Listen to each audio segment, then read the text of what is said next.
बिहार की नदियों का जलस्तर लगातार बढ़ता जा रहा है। कई नदियों के जलस्तर में तेजी से बढ़ोतरी देखी जा रही है। बड़ी खबर आपको बता रहे हैं, जहां सीमांचल और कोसी इलाके में बाढ़ का खतरा मंडरा रहा है और पटना में भी जलस्तर में बढ़ोतरी हो रही है। पटना में फिलहाल मामूली स्तर पर बढ़ोतरी हुई है, लेकिन इसके साथ ही सीमांचल और कोसी इलाके में बाढ़ का खतरा काफी बढ़ गया है।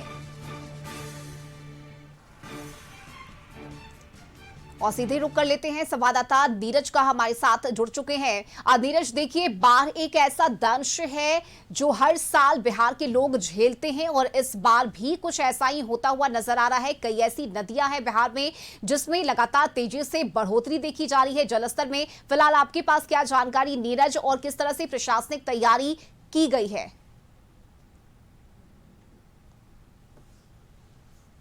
बात से इकरार नहीं किया जा सकता है कि बाढ़ की विभीषिका हर साल बिहार का अधिकांश हिस्सा झेलता है। और देखिए, पड़ोसी देश जो नेपाल है, वहां पे पहाड़ी इलाका में कह सकते हैं कि लगातार बारिश हो रही है और बारिश होने का नतीजा है कि बिहार की नदियां भी उफान पे हैं। सबसे पहले गंगा की तस्वीर दिखाते हैं, और ये गंगा की तस्वीर आप देख करके ये अंदाजा लगा सकते हैं, हमारे जो दर्शक देख रहे हैं कैमरे की नज़र से, कि यहाँ पे देखिए जिस जगह पे हम खड़ा हैं, दिग्घा जनार्दन घाट जिससे कहते हैं लोग, यहाँ पे लगभग 3 सीढ़ी डूब गई है, ये देख सकते हैं। और उसके बाद गंगा के जलस्तर में अब वृद्धि हुआ, ये कैमरे की नज़र से भी लोग समझ सकते हैं, क्योंकि पिछले दिनों अगर 2 दिन पहले की बात करें तो 1 लाख क्यूसेक से ज़्यादा पानी छोड़ दिया गया है और लगभग 22 से 24 फाटक खोले गए हैं। यानी कि तटबंधों की सुरक्षा को लेकर के लगातार विभाग के तरफ से पहल की जा रही है, लेकिन ये तस्वीर बता रहा है कि गंगा के जलस्तर में वृद्धि हो रहा है। जलकुंभी को आप देख सकते हैं कि जब तटबंध का कटाव हो रहा है तो निश्चित तौर पे आप सामने कैमरे की नज़र से देख सकते हैं कि जलकुंभी यहाँ पे नजर आ रहा है। इससे साफ होता है कि गंगा के जलस्तर में लगातार वृद्धि हो रहा है और तटबंधों के निगरानी को लेकर के लगातार मॉनिटरिंग किया जा रहा है, यानी कि 24 घंटे मॉनिटरिंग किया जा रहा है। विभाग के तरफ से पहल है, लेकिन निश्चित तौर पे कोसी सीमांचल का कुछ ऐसा इलाका है जहां पर लोग अब बाढ़ की विभीषिका हर साल झेलते हैं। वो लोग अब जो तटबंध किनारे रहते हैं, वो लोग अब वहां से ऊंचे स्थान पे शरण लेने लगे हैं। खास करके अगर बात करें तो दीघा घाट, गांधी घाट के जलस्तर में प्रतिदिन कुछ सेंटीमीटर की वृद्धि तो हो रही है, लेकिन अभी डेंजर लेवल से बहुत नीचे है, सीधे तौर पे ये कह सकते हैं। खास करके पटना के दियारा क्षेत्र में रहने वाले लोगों को विशेष सतर्क रहने की सलाह दी जा रही है। प्रशासन के तरफ से, स्थानीय अधिकारी के तरफ से नज़र बनाए रखने के लिए ये आदेश दिया जा रहा है। इसके अलावा जो तटबंध की सुरक्षा है उसको लेकर के विभाग के तरफ से पहल की जा रही है। तो ये तस्वीर बता रहा है कि गंगा के जलस्तर में वृद्धि हो रहा है, क्योंकि पड़ोसी देश नेपाल में लगातार बारिश हो रही है और बारिश का नतीजा है कि अब बिहार की कोसी नदी हो, गंगा नदी हो या गंडक है, तमाम जो नदियाँ हैं उफान पे हैं।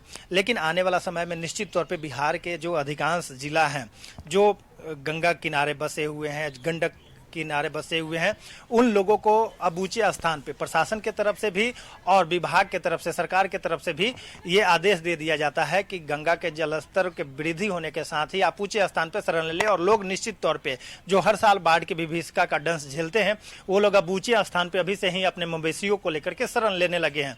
तो ये निश्चित तौर पर ये तस्वीर है जो अब भयावह होते जा रही है। और बिहार में जिस तरह से मानसून सक्रिय हुआ है, अगर बिहार में झमाझम बारिश हो ही रहा है कुछ इलाकों में, अगर इसी तरह बारिश बिहार में भी होता रहा तो निश्चित तौर पे गंगा का जलस्तर और बढ़ेगा, यानी कि तमाम जो छोटी बड़ी नदियां हैं वो सभी उफान पे रहेंगी।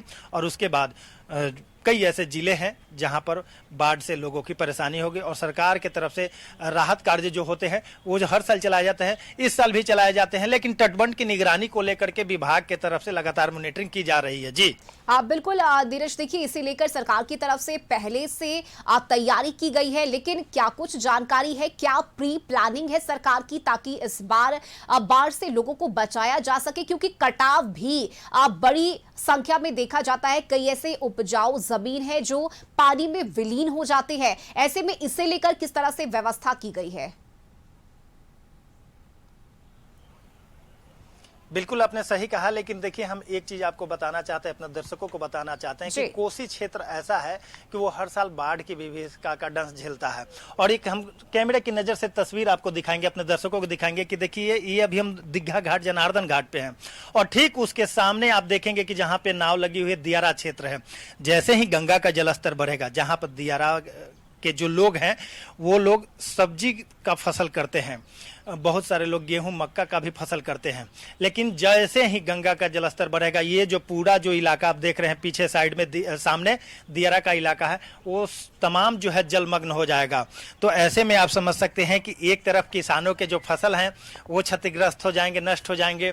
सरकार की तरफ से मुआवजा भी दिया जाता है। सरकार की तरफ से इस बार भी पहल किया गया है कि जितने भी तटबंध हैं उस तटबंध की मॉनिटरिंग की जा रही है। खास करके सरकार की तरफ से, विभाग की तरफ से हर साल प्रयास तो किया जाता है, लेकिन बिहार एक ऐसा राज्य है जहां पर सुखाड़ और बाढ़ दोनों का दंश झेलता है।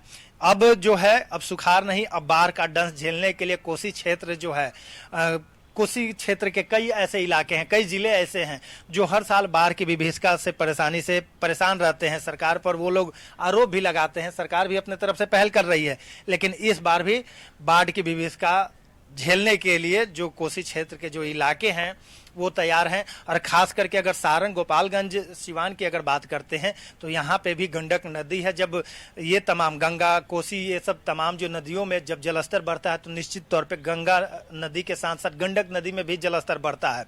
और सारण के भी कई ऐसे प्रखंड हैं जो जलमग्न हो जाते हैं, गोपालगंज के कुछ ऐसे इलाके हैं जो जलमग्न हो जाते हैं। लेकिन निश्चित तौर पे सरकार के तरफ से प्रयास है कि जो तटबंध है, तटबंध टूटे नहीं, उसके लिए मॉनिटरिंग टीम लगाया गया है। 24 घंटे मॉनिटरिंग की जा रही है प्रशासन के द्वारा लगातार। जो नीचे इलाका है, जो यानी कि सीधे तौर पे कह सकते हैं कि जो गंगा गंडक के किनार में जो लोग बसे हुए हैं, जो दियारा क्षेत्र में बसे हैं, उन लोगों से आगाह किया जा रहा है, आग्रह भी किया जा रहा है, चेतावनी दी जा रही है कि वो लोग अब ऊंचे स्थान पर शरण लें, क्योंकि बाढ़ की विभीषिका को ध्यान में रखते हुए सरकार की तरफ से पहल की जा रही है कि लोग सुरक्षित रहें, सुरक्षित स्थान पर रहें। जी बिल्कुल नीरज, और देखिए यही वजह है कि सरकार ने पहले से ही अलर्ट भी जारी करते हुए लोगों से सतर्क रहने की अपील की है। बहुत शुक्रिया फिलहाल नीरज आपका ये तमाम तस्वीरें साझा करने के लिए और इस जानकारी के लिए।